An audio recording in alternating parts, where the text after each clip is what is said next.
Okay. Good evening, everyone. Thank you for coming out tonight. I'll call the Wednesday, February 26, 2020 Homestead City Council Workshop to order, and I'll ask the clerk to call the roll, please. Councilwoman Bailey? Councilman Roth? Councilman Fletcher? Mayor Losner? Here. All right.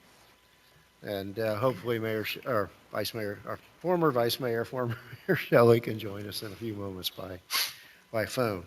Um, The only item tonight is tab 1, the staff presentation on car number 2847, a continuation of the workshop on implementation of development moratorium ordinance. And is that you, Mr. Corradino? Yes, sir. Are you ready? Have at it. All right, we'll get going. This is a continuation of our last meeting. Staff has put together an extension of the presentation that we gave last time. So what I wanted to do is run through a little bit of a recap of where we were in our last meeting, talk about what we think the scope of a potential moratorium would be, talk about some additional issues and try to get some clarity. And then we had done some analysis that we wanted to show you that may be thought-provoking, generate some conversation, and then we'll, I guess, work our way through it and see where we go. So you want to do a moratorium, I guess, is the beginning of this presentation. We can do a moratorium. They've been done in the past. There are any numbers of ways to do it. These are ways that we temporarily halt development in order to review our codes and make sure that we are carrying forward development in a planned way that we see fit. We need ultimately some policy direction for the adoption and development of a moratorium. These issues could be very broad. They could be narrow. They could be related to just about anything that concerns the community, particularly when it's related to development. We can talk about density, mobility, architecture, character, any of those things, transportation, and they can be on any type of development, commercial, residential, or even the form of development, single family, townhome, those types of things. You can also exempt just about anything you want out of the moratorium. So there is a lot of freedom that we have when we go through these types of things, and that's where we are today. We've done this in the past on about 10 different occasions. We've had them, extended them, manipulated them, those types of things. We have a series of maps that we've produced here, and we'll start to go through those in just a moment. And I want to give a bit of a summary of where we were in the last meeting. We had about, in the last meeting, we had about, I'd say 9 to 12 different items that we wanted to address, that you all wanted us to address in the moratorium. Everything from making sure that the public facilities were adequate to provide services to the new community, either existing or in the future, architectural guidelines, looking at development regulations for housing stock, looking at the transportation network or the methodology to review transportation, reviewing the city code, the future land use map, the goals, objectives, and policies, looking at the inventory of land that was yet to be developed, examining issues related to infill in the northwest and southwest, reviewing the planned unit development regulations, and looking at other different things that went into the feel or the identity of the community. What we realized is I think we narrowed down 3 specific geographic areas or aspects of potential moratorium. The first one we thought of was the southwest neighborhood and looking at that. And that's a planned unit, that's a planned neighborhood. It's all, if we did a moratorium there, I believe you all wanted us to look at purely residential. Of course, we would be able to exempt from that affordable housing or senior residential facilities. The issue in the southwest neighborhood is that it is it's a potentially pretty dense part of town with densities, I want to say up to 20 units an acre. What it hasn't done is take advantage of those densities. So our kind of eyed up estimate says it's probably taken advantage of about 30% of the densities. So it's built on for the most part, but it's not built out. And if somebody were to come in there and redevelop, there's a significant amount of density that could still be put on that land as of right. So it's not, that's an interesting conversation point. We looked at the Northwest neighborhood. That's a little bit different. That's all single-family development. And in the Northwest neighborhood, I thought the analysis point that you wanted us to look at last time was to look at the typical lot size in the neighborhood. Compare that typical lot size with the existing approved minimum lot size. If it was a significant difference, consider raising the minimum lot size to somewhere near the typical lot size. And what that would do was, if it was the case, prevent lot splits that would create additional density within the community. And then we thought that we wanted to do a citywide moratorium on all residential development over 6 dwelling units per acre. And then a moratorium on permits, the issuance of development orders, permits, and other processing of development applications, land use plan amendments for townhomes, cluster homes, multifamily residentials within the city, and including the DRI. So those were the geographic areas or density areas that we thought you want to look at. Of course, the exemptions would be all residential development in the downtown area, all commercial, all industrial, all office, anything affordable or senior residential housing. And then we need to consider a line in the sand for where we stop allowing the development to happen. Would we say that anybody who has gone through the city council and got the ability to develop is allowed to go forward? Would we be stopping it at the building permit process, or just where? I think that I'm going to go through some of the maps that we have printed for you, we had done some analysis that I think is interesting, and then I would probably go back to some of our slides, starting with the summary of the meeting, because if you wanted to add to those areas, I thought you might want to do that. If you want to look at transportation, we need to know that. If you want to look at the comprehensive plan, we would need to know that, so that what we hope to do is craft a pretty broad scope of services, ultimately tell you, I think we can, just about how long it would take to go through this analysis. So let's go through the maps. The first map you have up there is the zoning map. That tells you what the zoning and the comp plan are two different things. The second map is the future land use map. That tells you basically what can go there in the future. It comes out of our comprehensive plan, and it essentially provides the densities that are allowed to go there. In each comprehensive, in each future land use category, like you see DMU, estate density, heavy commercial use, they are implemented by several different zoning categories. So in general terms, the comp plan tells you what can go on the land, and the zoning code tells you how it would fit on that land.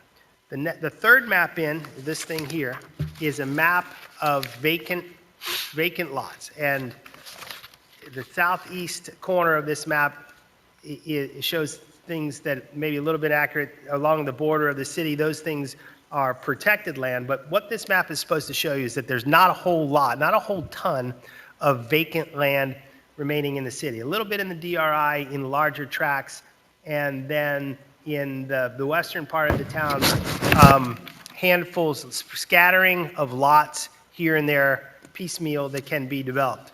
The next map is the density per land use category. And you can see that on the east side of town, east of the turnpike, generally you're in agricultural use, which is 1 unit per acre. You're in PRAC, which is really the DRI. That's between 4.5 units an acre to 10.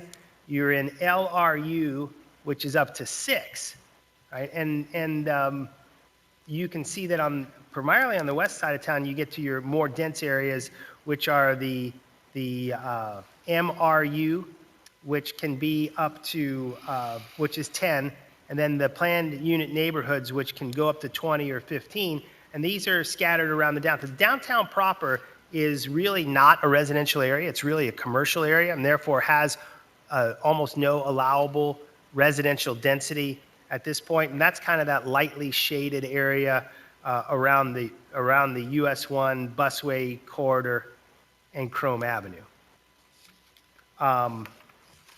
If you looked at the most dense areas in the next map, this guy here, you see it says MRU areas within the city. And in that map, you can see that this, again, primarily west of the Turnpike, but there's only about 1,270 units left to be developed in those areas. Under MRU. Basically, yeah, under MRU, right? And that's 1,270. So there's not a whole lot of units left to be developed within the city. The next map is the northwest neighborhood. There's a map here for the DRI. You can see that here. And what that tells us in the DRI actually is we have about, I looked up the table, in the DRI, all those units are essentially approved or are allowed to go there. Initially there were 9,860 units that were allowed in the DRI. To this date, they've built 7,160. Another 1,054 have been approved but not built, which means that we have remaining about 16% of the total to be approved and then built, so 1,646. So in general terms, on the east side of town, you've got 1,600 units that still can come online, and on the west side of town, you've got about 1,200 units that still can come online. So we are talking that we are, by looking at these numbers and this level of analysis, we are kind of at the end of our development cycle in Homestead. I mean, this is a community that went from 20,000 people 20 years ago to close to 70,000 people now, and now we're at the end. We've got about 1,600 on the east, 1,200 on the west, and so this is a good time to have this conversation. What are you defining as west? West of US 1? West of the Turnpike. West of the Turnpike. Yeah, so I'm looking at that's why I look at the DRI and all of those areas in the DRI map that with all the sectors, and they have, again, 1,600 units remaining, and generally on the west side of town, west of the Turnpike, you've got another 1,200. And the city, of that 1,600 in the DRI, the city of Homestead owns 300 that are allocated to our little odd-shaped parcel south of the stadium. Yes, and there are other units that are actually in the application process right now, right? So it's really, you're working our way down less than the 1,600. Third parties have 1,300 remaining. About that, right? So we've got a picture of the southwest neighborhood. The southwest is a planned neighborhood, and it's got its own little code. So it's still got the same land use categories, but they're defined in its code. There's always seemed to be a disconnect between the southwest neighborhood master plan and what the development community has wanted to develop. It's been controversial. We haven't been faced with this issue in the last few years, but typically the developers would come in and not that what the Southwest master plan had done was kind of reverse development. It would want to push the building to the street and put the parking behind the building.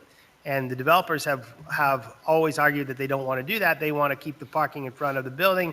And in traditional development that we have in most parts of the city, because that type of development doesn't conform to the code, the staff would recommend denial for those variances, but I don't recall ever having the council ever actually denying the variances. It'd always been approved. So that's one of the things that we thought always needed to be revisited. If it just doesn't work and we're always in a variance procedure, maybe it's time to reconsider that master plan. It did gentrify the neighborhood pretty good. At one point in time, it excluded uses like churches and things like that, which were traditional uses in that neighborhood. And then we put together the final map, which is an interesting map relative to, looks like this. And it looks at the US 1 corridor within the city and a quarter of a mile radius from the busway. And what we found in this area is that there is not a whole ton of residential there, But that's where some of the density would be. I mean, if they tell us that Miami-Dade County may have another million people in the next 25 years, and what cities are starting to do now is figure out where to put them, and they realized it's not practical to take all those people and spread them in a thin layer of single-family housing or low-density multifamily housing in way far away from urban cores. So what many communities are thinking about doing is providing significant densities in the transit areas, in the downtowns, and making sure that those areas had ample affordable housing and ample density so that the people didn't necessarily have to use an automobile and drive on the surface streets to get to work. But so that's a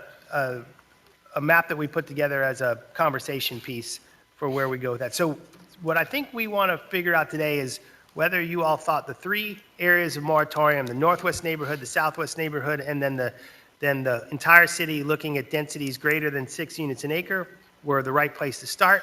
And if any of those letters that we addressed in the summary page that I have up, A through K, were things that we wanted to address. So for instance, if you wanted to address mobility and we wanted to relook at how we dealt with measuring the traffic impact of developments, we could get into chapter 1.5, which is our concurrency regulations, and re-examine just exactly how that's done. There was talk about re-examining the transportation master plan. If you wanted to get into architectural and design guidelines, we would need to know that there are some of these things can be significant pieces of work. So we want to be able to plan for them, how long it's going to take, what it might cost if we were getting to do that. So with that, I'll open it up for any questions and conversation. Let me go back, though. In the downtown, there is, and it may not be called as such officially, kind of a downtown mixed use, where you can have retail, restaurant downstairs, professional downstairs with residential upstairs, correct? Correct. And what is the residential density ascribed to the mixed use, the downtown mixed use? The DMU, downtown mixed use, is 15 units an acre. Okay. And on the last page, is that denoted by the yellow? 'Cause I don't readily see anything that says, and I'm looking at the last one, where it's a quarter mile of the busway, where it actually says downtown mixed use on the legend down here. Am I missing something? The downtown mixed use is a land use category, which enables that as a land use. There is no zoning that implements downtown mixed use. So what really needs to be done is a zoning category that actually implements it be put in. So when it says downtown mixed use, there's no zoning category in our code. It's a land use overlay at this point. The land use is there, but the zoning categories aren't named under it. Gotcha. Well, in terms of laying the proper foundation for the enactment of a moratorium, would it, and I guess maybe James, you want to weigh in on this, would it be more appropriate for us to first go back and nail down the goals and problems before we get into drawing those lines of density restrictions? Say that one more time, sorry. Okay, from a standpoint of having a relatively litigation-proof moratorium. Again, I looked at James as well, Mr. White as well. Would it be more appropriate to go back and address the issues that underlie our talk of a moratorium before we actually get into the nuts and bolts of saying, these are the moratoriums in place for these 3 or 4 areas? If I understand the question, I'll let James finish up, but I think in our summary section, when we mention the letters A through F, Right. those are the issues that I think enable us to justify doing a moratorium. And we've already discussed those at the prior And we meeting. discussed those, and Okay. I'll let the attorney answer as to their sufficiency and Yeah, so we spent a lot of time at the last meeting addressing and identifying the goals and problems that need to be addressed during the the temporary building moratorium period. And those are A through J summarized. We went through everything that we talked about and summarized the various goals and issues that needed to be looked at and addressed. Some are more extensive than others. Some require further in-depth and detail than others. But those would all form the basis of the moratorium for you to look at any residential moratorium that you want to put in place. The focus primarily had been on medium-density residential, and there was some discussion, anything over 6 units to the acre, and there was some discussion about density, higher density in the southwest neighborhood, and then there was some discussion by Councilman Shelley with respect to residential development, infill development in the northwest neighborhood that maybe needed to be examined and looked at again in light of the previous moratorium in the Northwest Neighborhood Master Plan that was adopted in the mid-2000s.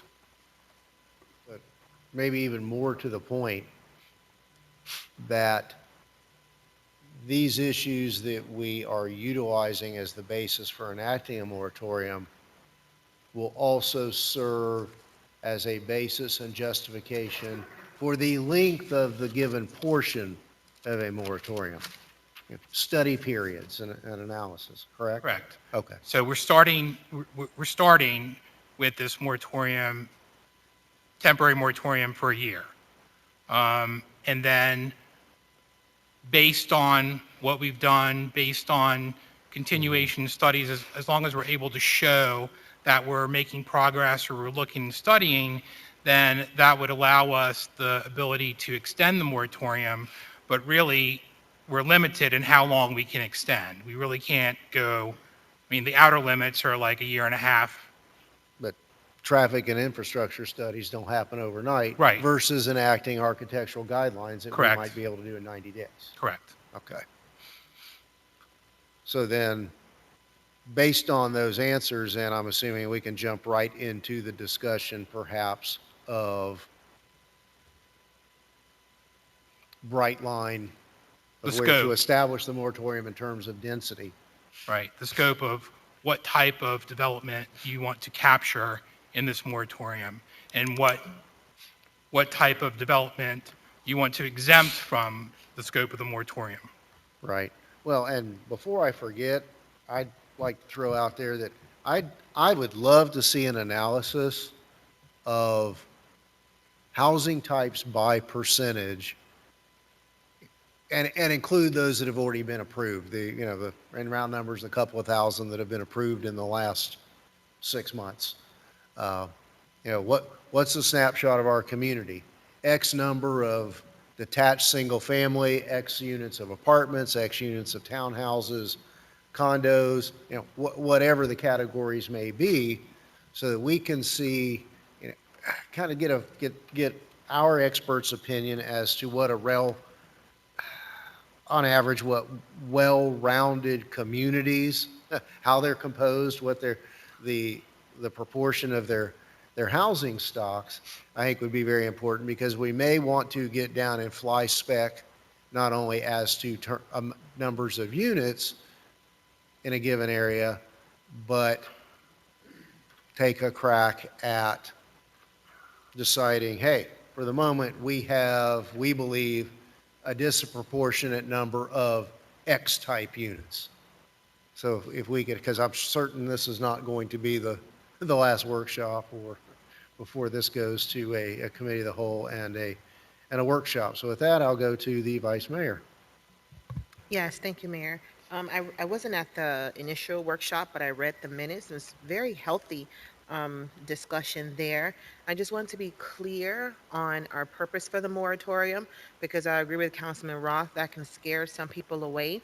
So if the moratorium is approved, do we have outlined, or will we do this tonight, what exactly will we be studying for this year? I heard infrastructure studies, traffic, housing types, which is incredible. I like that. But I think we need to be crystal clear on what we will be studying for the year while we're on the moratorium. Has that been defined yet? What If I we might, have, Vice Mayor, I think that it's here on this slide that talks about the Well, these are summary goals. of the issue. Well, those are our concerns. those are the Right. concerns. So Those are what the, will we Packet are study? the list of concerns. the three main areas that we believe we're studying, I put up on the screen here if you can see it. We were going to look at the southwest neighborhood and all the residential in there, except we would exempt the affordable housing and senior residential housing. We would look at the northwest neighborhood. The main purpose there was to analyze the typical lot sizes that exist, compare and contrast them against the approved or the code's minimum lot sizes. And the analysis would be to consider raising the minimum lot size to match the typical lot size. And the purpose of that was to prevent lot splits that would make smaller lots and then increase density. Because my belief is that the lots there are in excess of the minimum lot size, meaning that they can be split potentially in 2 or 3, creating double or triple the amount of housing out there, and that may not fit with the desired character of the community, certainly not the existing character of the community. And finally, citywide, we would look at all residential development, all areas of residential development that were currently over 6 dwelling units per acre. But, Vice Mayor, I think what you were asking is, we're establishing our areas of concern, which Right. have led to this moratorium, Mhm. and what are we going to analyze Mhm. during the pendency of that? And I think that's probably found on the page that's titled Basis for Adoption, the mobility, future growth, comp plan, compatibility, architectural, concurrency, transportation master plan. Right. Probably, I think what you're asking is, what are we going to study and try to resolve? But this is a lot. So I'm If, thinking as a result of that meeting, all of this came up. Are we going to drill down on any of these specifically?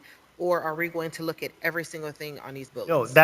for all those, the letters A through K, we wanted to know, those are the justifications Right. for the, if you want us to drill down in any of them, we would like to know which ones you wanted to, because if we That's took my- all of them, it's a tremendous amount of work. Right. Right, so I think we want to be realistic about how we do it. For instance, to redo the entire comprehensive plan could take 18 months, and it could be extremely costly. So it may not be something that you want to do right now. Yeah, that was this is a lot. Yes, it's a lot. So if there's So anything. we have to prioritize Yes, ma'am. what we're going to analyze and study for the year. Yes, ma'am. and you may have better stated the question I was trying to ask earlier, do we start with the chicken or the egg, the basis? Yeah, So I get it now that we need to, I guess, prioritize these issues. Yes. As the area of study once we enact this moratorium. Yes. That is So correct. then I guess, again, back to Mr. White and Mr. Corradino, does it really matter whether we look at our priorities of study first or the general moratorium guidelines first? Really up to you all. I mean, you spent some time identifying what the needs were, identifying the various subject matters that needed to be considered and looked at within the city as a whole. So, I mean, those are summarized here. I mean, we can go through those and you can prioritize. I mean, some of these might take longer, some of these might not take very long. Staff may decide, and you may look at various future land use designations and classifications and decide not to make any changes at all, that you're okay. But, I mean, you need to start somewhere. You need to get the moratorium in place so that you Okay. can start looking at these things. All right, so I If think. that's I think the what I'm hearing, direction that you all want to let's- go. Let's go forward as to where we're going to draw the lines around what areas in order to enact a moratorium, and then come back and prioritize the review of the basis that we have discussed. Councilman Roth. Thank you, Mayor. I got a couple of things. Joe, one, before I get into the moratorium portion of it, when you talked about vacant land inside the city of Homestead, do you have a calculation of how many acres of vacant land that there may be? That it doesn't necessarily have to be that it's zoned anything in particular now, but they're just vacant parcels of land. I don't believe we've, at this point, converted that into the number of acres. Because I heard that you say there's not that much. Well, when you look at the map, how I based it off of the map view, and it looks like it's sprinkled, for lack of a better word. But I think part of our analysis would be to calculate the percentage of land that's vacant. And I think what we're talking about is in each of the categories, residential, commercial, and/or other, and tell you that. And then we can put it into acres. We don't have that right now, though. Right, no, I understand. But there's a lot of vacant land in the city. It's not necessarily zoned for anything. By my calculations, that was very quick, there's approximately 500 to 600 vacant acres in the city. Some of them Okay. are very large parcels, 40 acres, 50 acres, 60 acres. And that's something that concerns me. Some of them are right in the center or off the center of the city of Homestead Right. itself. So there are some things that encroach upon the Air Force Base out on the east side of Homestead. We've got that large piece that's across from the BJ's, and there's several hundred acres out west off of 192 and between 21st, Northwest 21st Street going south. So there's a bunch of land out there too. That land out there is actually, I think, zoned for estate and 1 acre parcels out in that side of the city. So this moratorium that we're talking about probably wouldn't affect that stuff out there. But the fact that there's still a lot of developable area, especially on the Campbell side going east out to 137, some of that's inside, like I said, where the Air Force might get a little concerned with development over there. And I think we spoke about that last year when they wanted to bring that property into the UDB, and that didn't go very far. But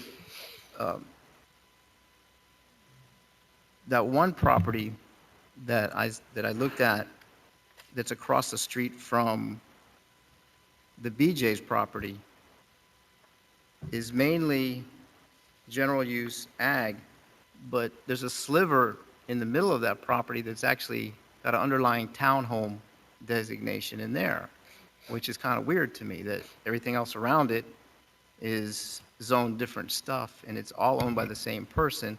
They're different parcels, and they're different parcel ID numbers to each of those properties. So if we look at development that is in what you would consider a commercial plus residential area, what would happen with that property?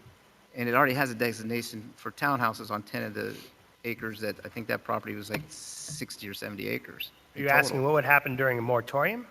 What would happen? I mean, that's part of the overall picture to changing the master plan, I would think. I mean, So- that for it to be sitting there all by itself, a 10-acre sliver of townhouses amongst all this other property is kind of strange to me. So those are just some of the things that I thought were interesting, and I identified. And there's some stuff, there's some vacant land that's still developable around the lakeshore area.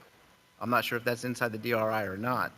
I couldn't identify it, and if the DRI map is here, that was about 20 acres of property that would definitely be a contender for development for density there. So those are some of the things that I think if we go through a comprehensive master plan overview, would be healthy for us to go through that exercise. I don't know that doing the total comprehensive review of the master plan would be a part of the moratorium. I don't know how those two go hand in hand, because that's a long period of time.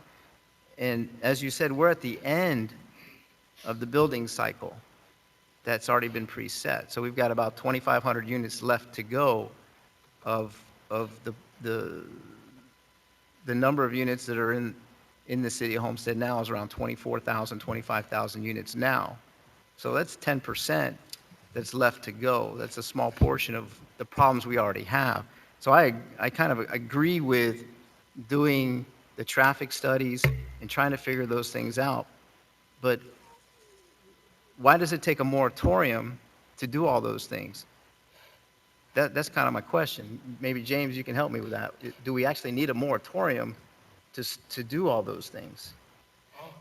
That's a policy question that you all have to answer. I can't necessarily answer that for you. What I can tell you is that the moratorium is a growth management tool, right, in the box, in your toolbox, that can be utilized, and it basically puts the brakes on certain types of development moving forward while you examine, analyze, and look at various aspects, such as transportation planning, concurrency, adequate public facilities.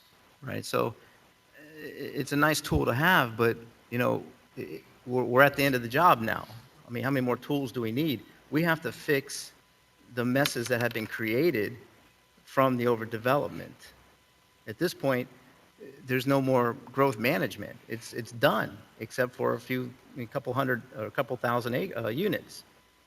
So that's, to me, and I go back to the word moratorium, I think that scares people off, because whether it be residential, commercial, industrial development, if there's a moratorium in place, they may not understand that it's not affecting what they want to try to do, but it may scare them off that the city's even considering doing something like that. I agree. We have to address a lot of these issues.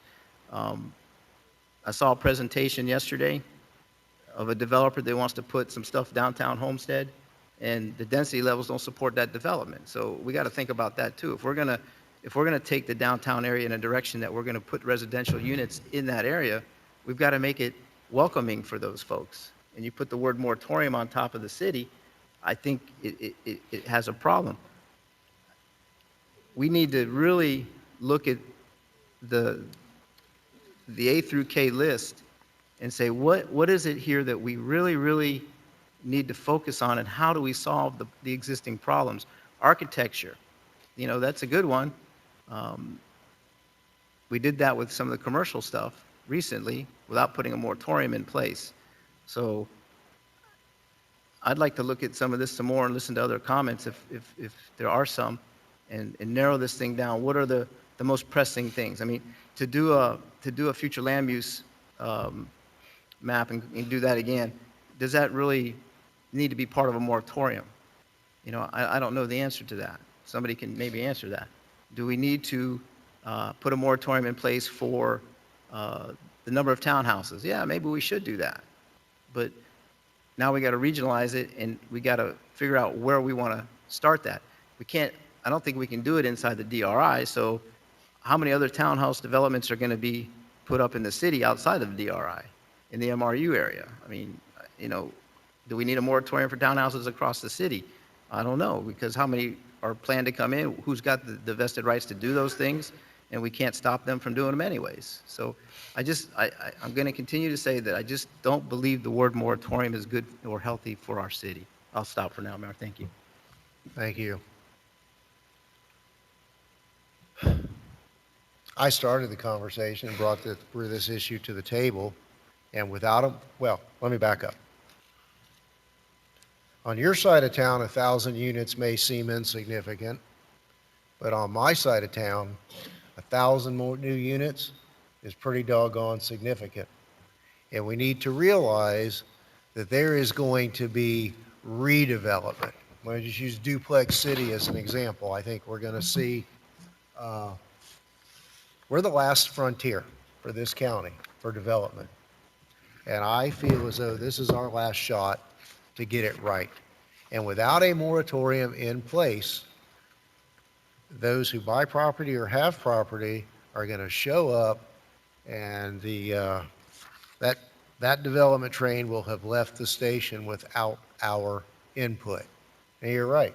There's been a lot of past mistakes, and 10% is not insignificant. I think that, as to the stuff that is to be built on heretofore undeveloped land, we can do better than has been done in the past, and we need to be sure that we keep our eye on on redevelopment and revitalization efforts. And, I'm personally not really not in the mood or of the mentality to be welcoming to somebody who, I saw the same presentation, who wants to put 44 units per acre in downtown Homestead. So, I'm going to remember who I'm supposed to be representing when I sit back here, and it's about the residents and the future, and not about those who are here to line their pockets in the last frontier of development in South Miami-Dade County and move on. So I think from where I sit,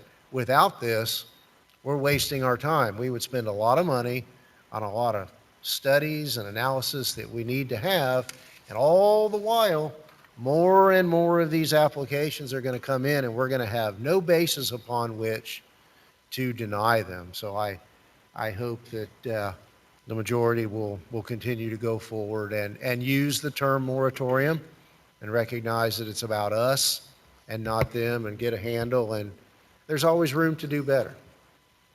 So with that, Mr. Fletcher, did you have something? Can I just add something? Sure.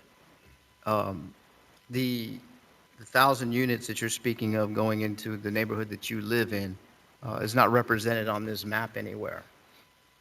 So I understand what you're saying. There's 1,000 or 1,200 units that are still yet to be built out in the MRU area, but the MRU area where the bulk of those units are east of US 1. So it's not 1,000 units going into the northwest section, and the northwest section has a different set of rules. I get what Councilman Shelley had brought up, and I'm not sure I quite understand this process, where they may be infilling these lots and they're putting 3 homes on a lot that had 1 home on it before. Joe, can you clear that up for me, if that's even going on in the northwest section? I'm sorry. Let me get your mic. Where are you? I believe in the northwest section, this concern is the lot sizes are large.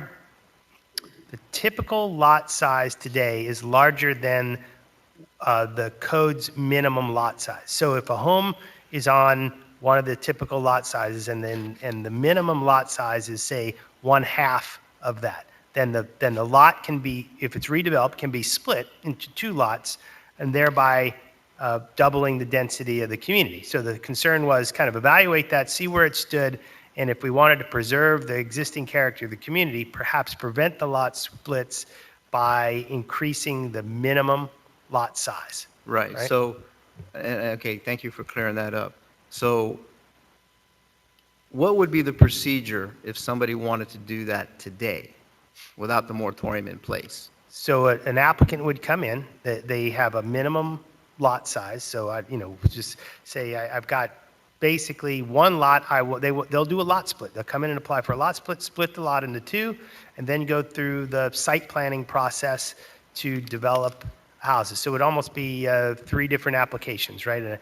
A lot split, and then the development of 2 houses. And for single-family houses, we don't have applications, so they would just petition us to split the lot. The council may never even see it whatsoever. That was going to be my question. So then that's definitely something to look at. But again, does that need to go through a moratorium process in order for us to change that particular scenario?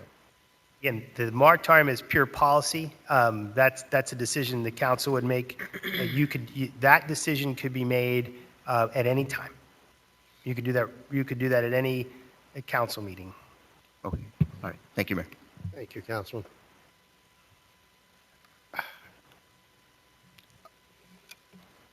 I would hope that as we go forward, though, and again, I'm hearing it again tonight, and we've never heard it, I don't recall hearing it in my first rodeo with the city, and certainly not in the last 3 months.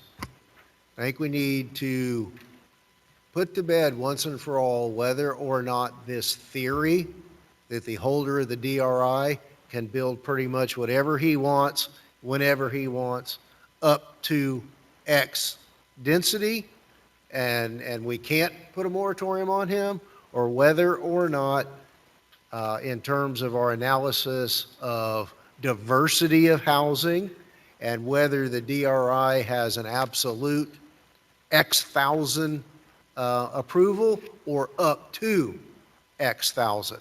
I think that's something that we've really got to get beyond. And again, I don't know whether that position is fact or fiction, but I think that's something that all of us need to hear once and for all at the same time from our council and our experts, not those from the other side, as part of this analysis. And again, I think housing mix is very important at this point in our community. And without a moratorium, we're not, I don't believe, going to get the ideal mix.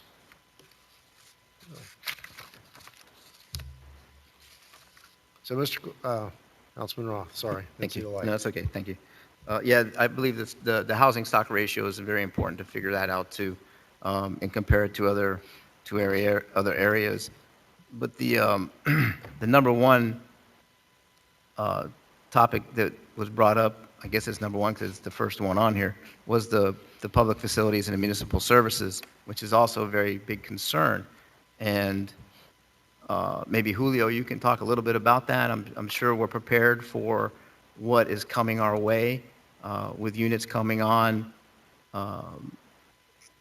as they get built, and maybe we need a study, maybe we don't need a study. I'm not a big fan of studies because it just tells us what we already know usually. But is our infrastructure, water, sewer, and electric ready to handle another 10% of growth in the city? Well, I can speak for water, sewer, and transportation. And I brought with me to this meeting basically the last master plans that we did. This one was in '04. From '04 to '06, it took about a year and a half to do this one. This one was transportation, and this is the one for water and sewer. So, yeah, doing a master plan is an extensive process. It takes time because the consultants, they have to look not at just at one period of time, but they want to see different seasons and see how, because traffic changes during seasons, and so does water and sewer and all those type of demands. So it takes at least a year to just get the data, and then a few months after that to put it all together into a concise report that will then look forward into, what are the planned improvements per se. So that's the behind the scenes of what the master plans, what goes into a master plan for, facilities within the municipality. In terms of where we're at now, for water and sewer, we're good in terms of capacity. We just finished the pump station that had us under moratorium before. That pump station is designed for a capacity to get us through build out, basically. So it has already the built-in capacity for that. In terms of new developments, we always make the developers do those improvements for us. So when a new development comes on board, they have to improve, not only build their own system, basically, where their own collection, water distribution, wastewater collection system, but in addition to that, they have to make sure that they provide the improvements to our complete system of the impacts that they're gonna provide towards our existing system. So in terms of new developments, again, the developers are the ones that have to do those improvements. And once they're done with those improvements, those become part of the city, and then we continue operating them from that moment forward. So that's basically in a nutshell what takes place. In terms of transportation, again, we rely on the consultants, the transportation consultants, to do the studies. Maybe something can be looked at into their methodology of looking at how they calculate the impacts to existing infrastructure from that point of view. But that's behind the scenes, basically. Thank you, Mr. Brea. Anything further? No, so basically what you're saying, we do have water and sewer infrastructure in place to handle everything that's coming our way right now. Yes, New we do. development is upgraded through the developers and then turned over to the city, and we maintain and run that equipment eventually, I guess, Correct. down the line. Correct. So any impact to our system would be demanded from the developers, basically. Gotcha. Thank you, Mayor. Thank you, Councilman. Mr. Fletcher? Just to follow up on that, Julio, real quick, uh, the latest uh, area to be developed, the 770 homes by Keysgate, we're currently not giving each of those households a large garbage can, correct? They're having a community dump area within their, I'm sorry if you can't hear me, the large area, 770 homes, they're not having individual garbage cans placed at their houses. They have a community area or a dumpster basically for each unit or each group of units. Is that correct? Yeah, and that's not because of our demands on them, because Okay. again, they, if the developer designs the neighborhood to be able, for our vehicles to be able to fit through them and provide that service, we would do it. But that development style, part of it is that they want to, instead of having the cans along every single one of the roadways, is to have basically centralized locations for collection. So we provide the service either way, and again, that's a service that gets paid for by the fees that we charge, so. Thank you. That's one thing there. What I wanted to also address is, we talk about other services as well. Right now, we're a city of approximately 80,000 people. Okay, the average per capita officer in most cities of the United States is 2.4 per thousand people. At 80,000 people, we should be at 192 sworn police officers full-time. We're currently at 117, the same level we were back in 1992 when Hurricane Andrew hit. So there is a propensity, these guys are doing a great job, absolutely, protecting our city.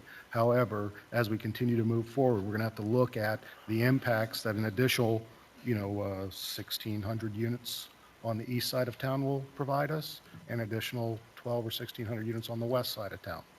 Uh, Another average that's out there, average cars per household is 1.88. You take that times 1,600 homes alone, that's 6.5 miles of cars bumper to bumper. We already have an issue here with congestion.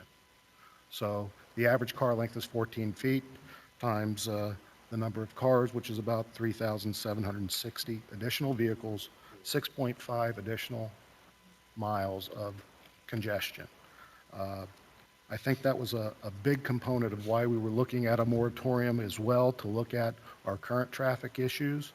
And it's a big issue among the residents of the city. So I know some people don't like the word moratorium. Unfortunately, we have to live in a world where we have to enact these things sometimes. Whether we choose to move that route or not, I believe we need to definitely look at these items from A to J on these lists and prioritize Alpha and Charlie, I think, as our number one priorities for initial review. That's all I have, Mr. Mayor. Thank you. Thank you, Mr. Fletcher. Anyone like to add anything? Sure, Vice Mayor. Thank you. I have a question. I understand in reading the minutes that there were 50 applications that were recently approved during public hearings, and then 42 going through the public hearing process. Do we have a compilation or a list of those applications and what they're for and which communities they're for? Is it on the east side, the west side, so that we can get an understanding of what's in queue as it relates to what we currently have available? Yes, we keep a list of all the applications as they wind their way through the process, and we can map that for you. So we'll produce that, so you Yes, can that would be see very where helpful they for are, me. where they are. Very much so. Very much so. And of course, in that, let's say that 50 number, is that everything or just residential? The, say that again, the 15, Yeah, let's just say round numbers, we're talking about 50 in the pipeline. Is that well, that's just? everything. That's everything, everything. including It's all the commercial? different applications, whether they're commercial, residential, industrial, everything that we have coming through the development services Okay, pipeline. yeah, that would be helpful. Okay. Thank you, Vice Mayor. I, we would not been able to get Mr. Shelley.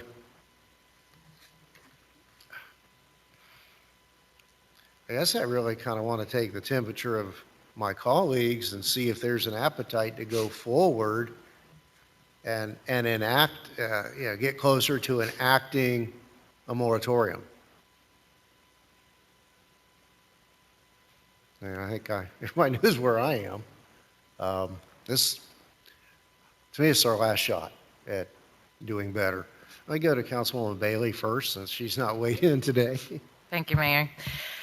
No, I haven't yet. There's just so much that goes into this. I just wanted to reiterate some of my sentiments from the last meeting is the importance of senior housing, affordable housing in the Southwest. I feel like now with the station, there have been more proposals and more things brought to us than I've seen in the last 2 years. So definitely a way for us to protect that. And also between the downtown and the Southwest, if we could also protect within a certain distance of the transportation corridor, because I think that's a very unique opportunity that we have if there are developers interested that um, we can offer a different place, somewhere that young professionals could live, jump on the BRT until we can do better with our offerings, with our job offerings here. I don't know what that answer is as far as how far it is. Um, but that would be the only other thing to add to to senior housing, affordable housing, was to protect some distance from the transportation corridor. And certainly those points are memorialized in the proposed exceptions to just a bright line moratorium. Yeah. Clearly, we don't want to out of hand discourage or limit um, those opportunities should they come forward. Is that it? Yes, thank Thank you. you. Vice Mayor. Yes, thank you, Mayor. As it relates to kind of gauging the temperature, I'm kind of in the middle. I'm not strong for or against a moratorium. I still have some questions that I would like answered, and those applications, the information would be very helpful for me. But in looking at some of the identified goals, there are certain areas that I've highlighted that we really need to look at. Not necessarily sure we need a moratorium to do that, but I am not completely against the moratorium, like I said at this point. Particularly A, to determine how much of this would stress out infrastructure, public works. You made a good point about the police department. That's valid. B, the architectural guidelines are very important for me. I was a beast on that when it came to commercial. C, D, and G, those are the biggest ones for me at this point. Thank you. No disagreement from this angle on that. Um, Mr. Roth? Thank you, Mayor. Yeah, Councilman Fletcher mentioned it not too long ago that the city's image is not business friendly. And again, I'm going to continue to say that I believe the word moratorium is not very business friendly. And some of these things are, are very important to take and discuss and to do some research on. I just don't feel that the moratorium needs to be in place in order to get all this stuff accomplished. Controlling architecture, that's not something that needs to really go into a moratorium. Some of those things that we're talking about can also be addressed at site plan. The main ones, I think, are the facilities, the transportation, and definitely the downtown district. If this body is pro-growth for downtown, we need to include that in the discussion. Residential is going to be a key component to revitalizing the downtown area. And I think it's important that those that are beginning to look at what we've done, with Homestead Station, the future of Losner's Park, Seminole Theater, the police department, this building. Now people are beginning to take the city of Homestead serious when it comes to development. And I'm just fearful of the word moratorium. I agree with everybody that we need to look at some of this stuff and work on some of this stuff. We need to improve our image of being business friendly, but it has to be on our terms as well. And I just think that if we want what's best for the city, we call it something else. But we don't try to deter people from coming into the city to spend money to develop on our terms while we go through this exercise of figuring out what it is we need to improve on. Thank you, Mayor. Mr. Fletcher. Yes, thank you. I think it all comes down to density. When, for lack of a better term, that was the message that was provided during the campaign time period running up to this election, that the community wanted less density. Now, whether or not we decide to do that, that's one thing. Here nor there, no matter how we put this message out, it's exactly how we get the message out from this body. Whether we use the word moratorium specifically for certain size lots or townhomes, it's all about how the message is provided to the community. As long as we're specific with that message, we put in measurable guidelines for us as we go through this process. We make sure that these goals are achievable and they're realistic. I believe we can put a very good product together and ensure the community understands that the word moratorium doesn't mean, stop. It just means that we're here to take a breath and make sure that we're creating the right product for our community and the residents that live within it. So I could move forward, or we could stand and continue to move in this direction and identify these areas, but I'm more for, taking a hard look at, taking a deep breath and looking at exactly what we have coming down the pipe at us. He's turned my mic back on. I guess I can join in, right? Oh, I thought you were signaling me, yeah. Yeah, yeah. Oh, But I agree with some of that, but the word moratorium does mean stop. It does. Stop for now. Stop for a year, stop for 18 months. Does that send the signal out to developers, okay, we're not going to look at Homestead for another 18 months now. We're not going to look down at what they've done with that Homestead Station, and they're not going to allow us to even come and speak to them. And it's just that. I have no problem going through this process. But to stop people from looking at the city because they don't understand what we're doing, you have to really know what we're doing and not be afraid of it to understand it. The word moratorium does mean stop. That's all. Thank you, Mayor. thank you, and I strongly disagree with both of you in that regard. This moratorium is clearly defined as anything in excess of 6 units per acre. And when we enacted this moratorium on anything more than 6 during the boom years in the early and mid 2000s, things never stopped. And if you think it's crowded now, think of what product we would have had we not had the moratorium on anything in excess of 6. So no, I'm sorry, Councilman, it doesn't mean stop. It means grab control of our own destiny. And I think it's really important. It's part about sending out that message. And I agree with Councilman Fletcher. It's about density. Density is at the root of all of the evils of bad traffic, out of balance, diversity of housing, and any other number of things that we've all heard out in the public and we hear every day.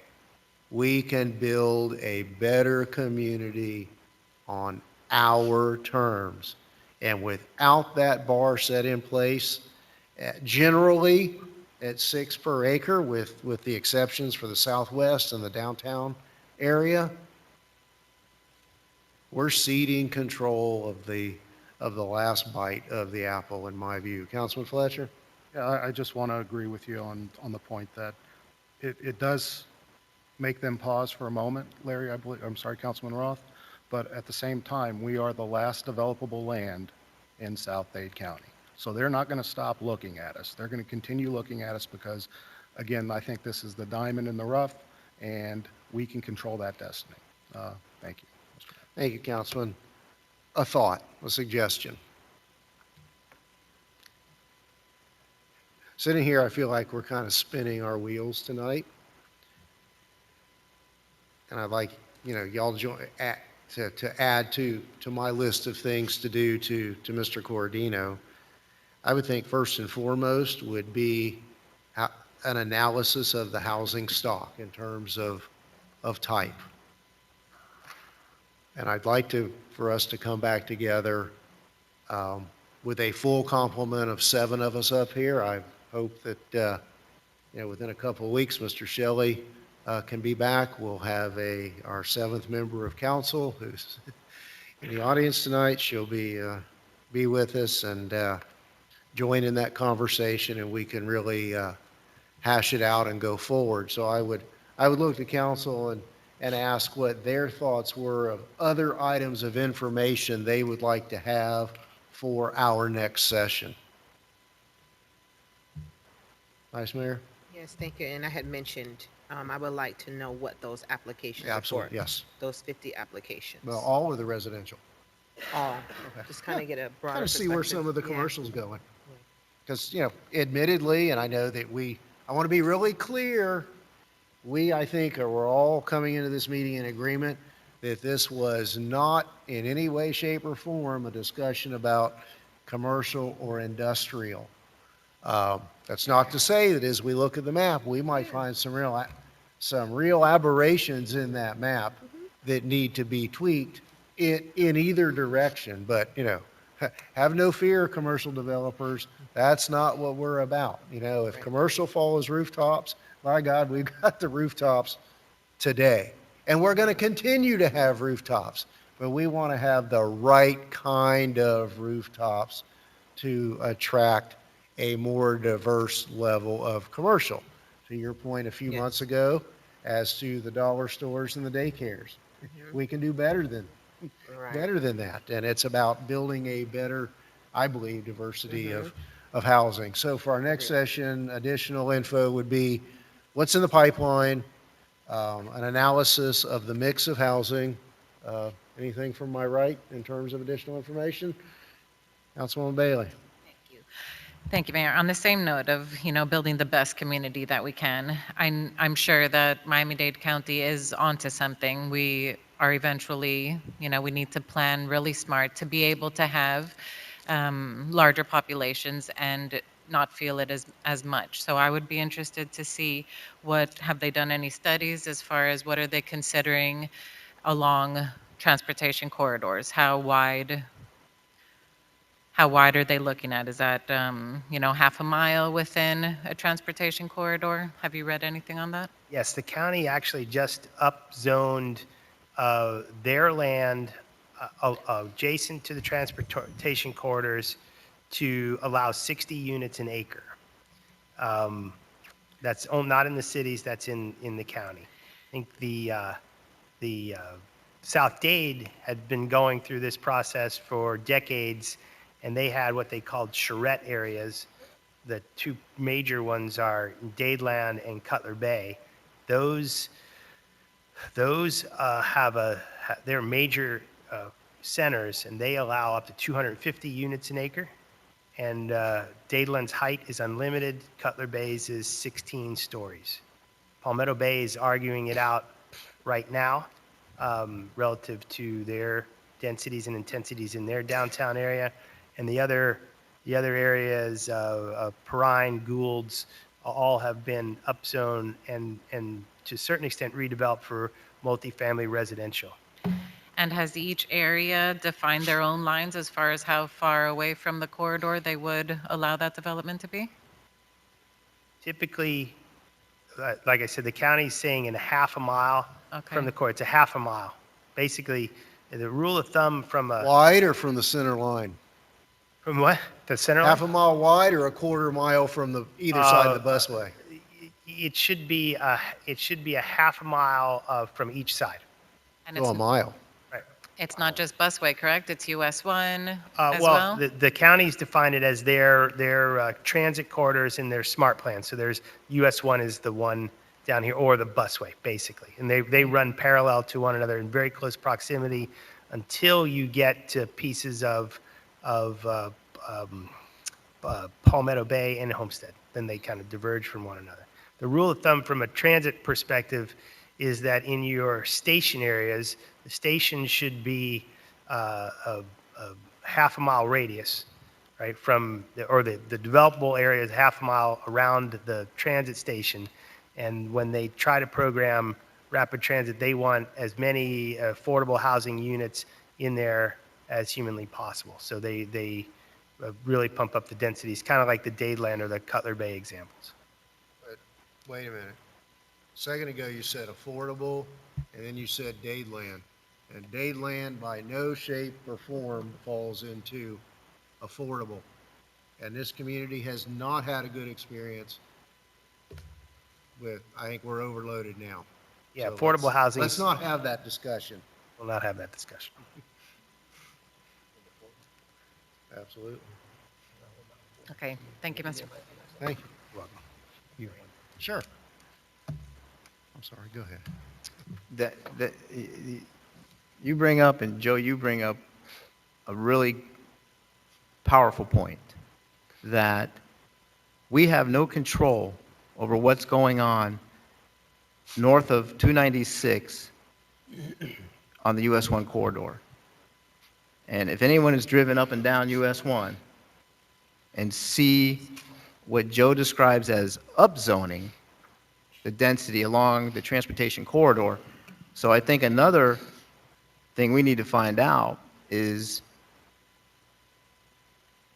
Mayor Jimenez was in this hall last year and promised us the BRT would be done by 2022. We need an update to find out, have they even started it? Yes, they bid the design out and the construction management. They sent it to the federal government. It ranked as a high ranking project, which means it's almost assuredly going to get funded from the federal government. And I believe, Mayor, they said 21 or 22 that it would be coming online. We had an update last Friday from the Public Works Department of the county. Because by the time they put the BRT in place, with all the development that's going on north of 296, up around the 264th Street area and north of there, we're going to need a second bus line to get people out of here. Because we chose to live in Homestead, but our citizens are taxed the most heading out of here. So that's something I think we need to work on with our county and our state people, that you got to pay some attention to us. You want to stack this population, south of Cutler Ridge. You got to give us a way to commute out of the Homestead area. And I'm not sure what's happening with the turnpike, but I think we need to start talking to our state, and people who have addresses south of Cutler Ridge need to receive some kind of a discount or a break on their tolls as well. I haven't heard a lot of complaints. I don't drive the turnpike in the morning, but how's the stacking been on the turnpike? Anybody know? Horrible. It's still You're bad. there every day, aren't you? So you do it every day. So, we're at a disadvantage being this far south. We love living in this area, and sometimes we have to accept some of those things that come with living in the area. But I think we have to also get in the ears of the county and the state people and say, listen, you can't do what you're doing to us, stacking us with all these people. It happened right after Hurricane Andrew, as the mayor mentioned earlier. East Maury, east of US 1, that was all, subsidizing government housing that was put in over there in that area. So we just need to really pay attention and start maybe communicating more with there's an election coming up for the county. And, we gotta get the vote out because that's why they ignore us. We don't get enough people out to vote in these elections. So, we got a lot of work to do up here. Absolutely. There's a lot of things that we got to take care of, and we can get it done. We just got to put the work in. Thank you, Mayor. Thank you, Councilman. Anything further? Okay, so let's look at a calendar.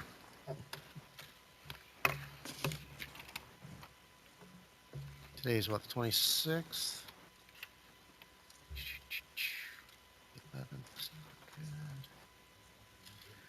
11th.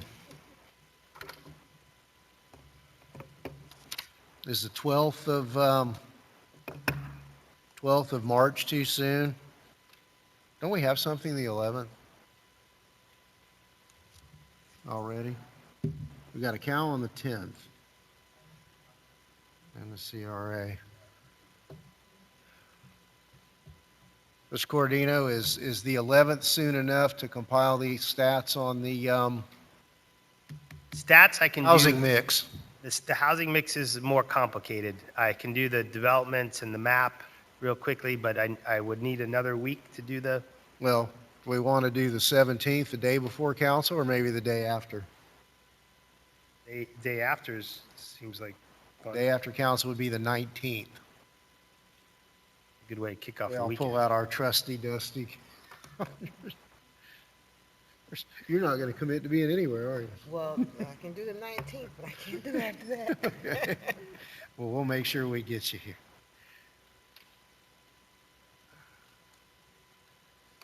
I'm good on the 19th. Is the 19th enough breathing room for you to get that That's together? perfect. Let's tentatively notice the next workshop for the 19th. Yeah. Anything further, my friends? Have a motion to adjourn? All in favor? Aye. Thank you all. Thank you.